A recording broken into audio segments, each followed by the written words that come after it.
Ya, manajemen ASN adalah pengelolaan ASN untuk menghasilkan ASN yang profesional, memiliki nilai dasar, etika profesi, bebas dari intervensi politik, bersih dari praktek korupsi, kolusi, dan nepotisme.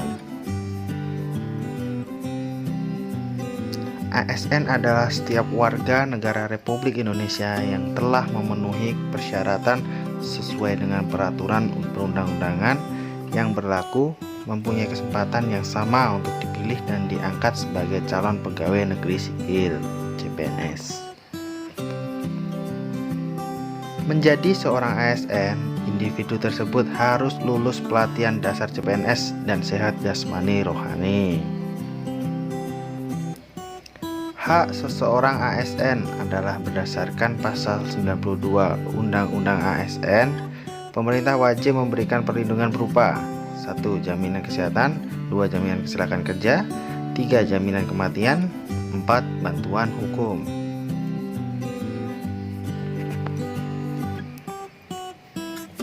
ASN berhak memperoleh 1. Gaji, 2. Tunjangan, dan 3. Fasilitas, 4. Cuti, 5. Jaminan pensiun dan jaminan hari tua, 6. Perlindungan, dan 7. Pengembangan kompetensi.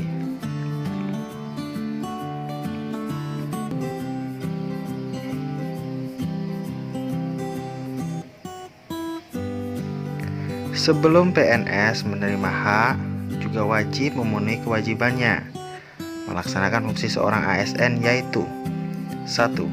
Pelayanan kebijakan publik, 2. Pelayan publik, 3. Berekat dan pemersatu bangsa.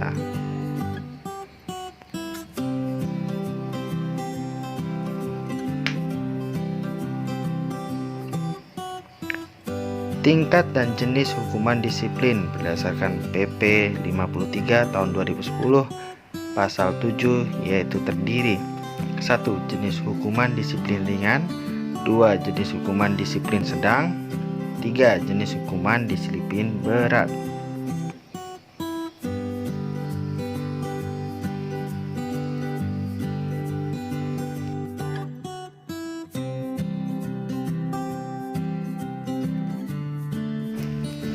Satu. Jenis hukuman disiplin ringan.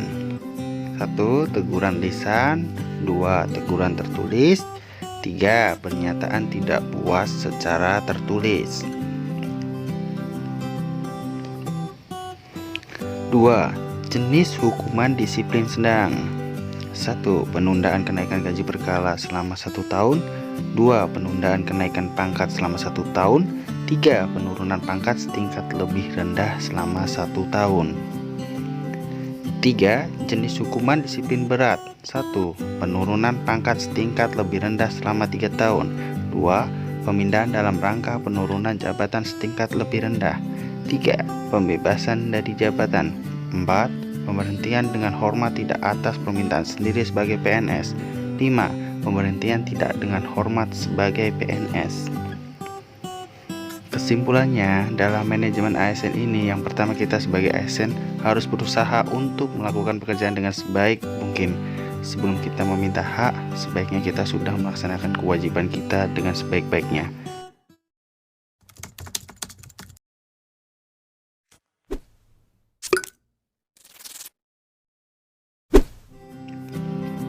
Pelayanan publik.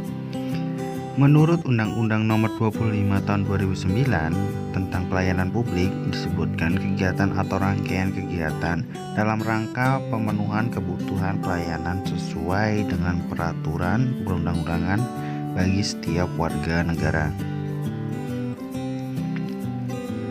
9 prinsip pelayanan publik. 1. Berkeadilan, 2. Akuntabel, 3. Partisipatif, 4. Transparan, 5. Aksesibel, 6. Efektif dan efisien, 7. Mudah, 8. Murah, 9. Tidak diskriminatif. Public service is everybody's business, yaitu bahwa pelayanan publik bukan hanya urusan personal satu orang saja, tetapi menjadi urusan semua orang. Berkolaborasi dan bekerja sama dengan seluruh pihak terkait, itulah pelayanan publik yang akan baik.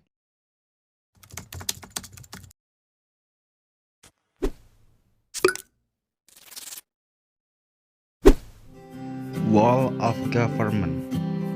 Ya, WOG adalah singkatan dari Wall of Government, atau dalam bahasa Indonesianya yang berarti penyatuan keseluruhan elemen pemerintah.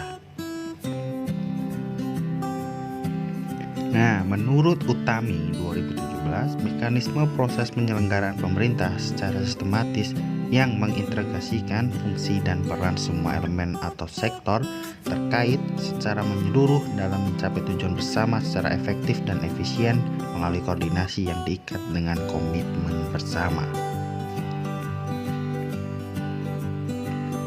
WOG dapat menekan penggunaan biaya (kos) yang mengakibatkan pemborosan dana, duplikasi pekerjaan karena akan ada beberapa instansi yang memiliki keserupaan pekerjaan, inkonsistensi kebijakan dan waktu penyelenggaraan layanan tertentu.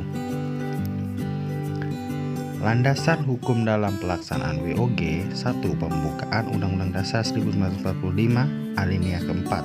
2. Undang-Undang Nomor 25 Tahun 2009 tentang Pelayanan Publik. 3. Undang-Undang Nomor 5 Tahun 2014 tentang Aparatur Sipil Negara. 4. Undang-Undang Nomor 28 Tahun 1999 tentang Penyelenggaraan Negara yang Bersih dan Bebas KKN.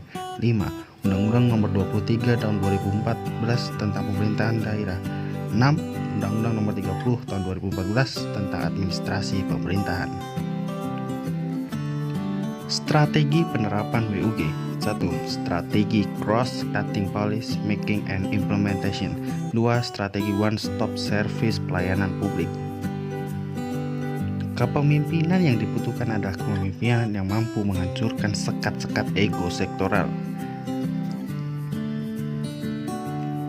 Nah, struktur kelembagaan dan anggaran yang terpadu, yaitu pendekatan WOG, harus mendorong terjadinya merger atau akuisisi kelembagaan, di mana terjadi penggabungan lembaga yang memiliki fungsi yang sama. Kapasitas SDM, nilai, dan budaya organisasi yang mau berubah dibutuhkan SDM yang mau untuk bekerja sama, memiliki nilai-nilai yang kuat dan budaya organisasi yang mendukung kolaborasi antar unit atau bagian.